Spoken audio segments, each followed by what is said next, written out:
There is a specific type of silence that follows a sacrifice, a quiet so heavy it feels like it might collapse the walls of the room. I am standing in my hallway, a small velvet box hidden in the palm of my hand, watching my 12-year-old son weep into a telephone for a woman who hasn't tucked him in for 10 years. In this moment, I realize that the greatest act of love for my son will require the most devastating betrayal of myself. I have spent a decade being his everything, only to find that my everything isn't enough to fill the space where a ghost used to live. This is not a story of a hero winning the girl. It's a story about what happens when you have to choose between the woman who saved your soul and the boy who is your heart. My name is Smith. For most people, I'm just the guy who runs the regional logistics firm, the man who is always early, always organized, and always has a lint roller in his desk drawer for the inevitable cat hair from my son's aging tabby. But behind the professional veneer, I am a man defined by a singular, decade-long mission, being a single father. Since I was 26, my identity has been tied to juice boxes, parent-teacher conferences, and the quiet, persistent ache of a bed that felt too large. I'm a man who learned to trade my dreams for a child's stability, and for a long time, I thought I was okay with that trade. Until I met Nicki. I remember the exact sound the door made when Elena walked out 10 years ago, a sharp, final click that echoed through a house suddenly too big for a man and a 2-year-old. Jack was asleep then, clutching a stuffed elephant, unaware that his world had just halved. From that night on, it was just us. I learned to braid hair badly. I learned the specific structural integrity required for a dinosaur-themed birthday cake, and I learned how to hide my own exhaustion behind a "Dad's got this" smile. For a decade, Jack was my North Star. We had our rituals: Saturday pancakes, the secret handshake before soccer games, and the way we'd sit on the porch in silence just watching the fireflies. I didn't think there was room for anyone else in that circle until Nicki walked into my office. She started as my secretary, but she became my heir. Nicki didn't just see a boss or a lonely man, she saw me.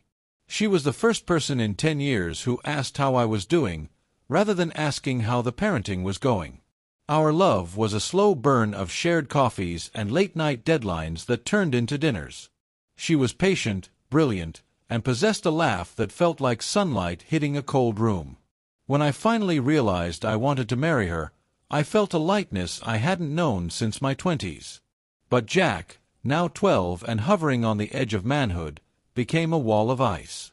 "She's not Mom," he'd say, his voice flat, staring at the engagement ring box on the mantel like it was a live grenade. No matter how many times Nicki tried to bridge the gap, bringing him his favorite graphic novels or giving him space, he retracted. He didn't see Nicki's kindness. He only saw her as the final bolt in the door, locking his mother out forever. He spent his evenings in his room, hunched over his laptop, looking at old grainy photos of Elena.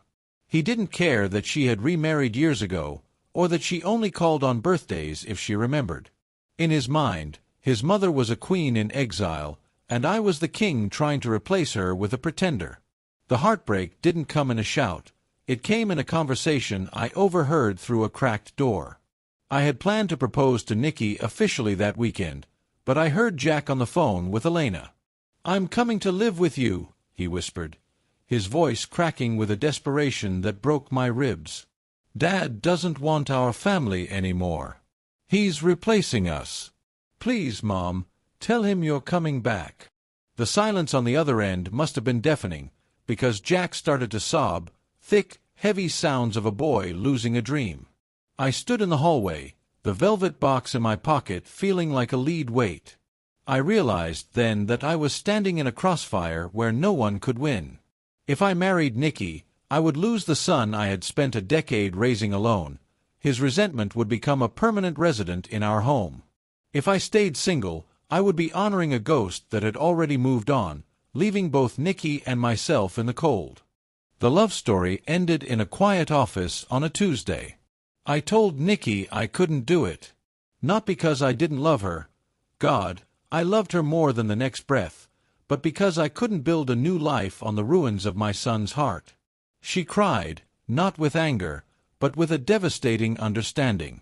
She kissed my cheek, resigned her position, and walked out, leaving me in the same silence Elena had left behind a decade prior. I went home that night and sat on the porch. Jack came out and sat beside me. He didn't know what I had given up. He just leaned his head on my shoulder, thinking he'd won a battle for a mother who wasn't coming home, while I sat there, hero to a son who had unintentionally broken my heart. 6 years have passed since that night on the porch. Jack is 18 now, packing his bags for a university 3 states away. He found a photo of Nicki at the bottom of a desk drawer last week, a candid shot of her laughing at the office, and he held it for a long time before putting it back without a word. I sometimes wonder if he understands now, with his own first love waiting for him on campus, what it means to let go of someone you breathe for. I never remarried. I still see Nicki sometimes, across a crowded street or in the mentions of a mutual friend's post. She looks happy. I hope she is. I chose to be a father over being a husband, and while the house is quiet, and the bed is still too large, I look at the man Jack has become and I try to tell myself it was worth the cost. But in the deep hours of the night, I still hear that click of the door, the one that didn't just lock out his mother, but locked away the last piece of my own happiness. If this story touched your heart, please leave a like and share your thoughts in the comments. Don't forget to subscribe to the channel for more emotional narratives and life stories. Your support helps us keep sharing these journeys with you.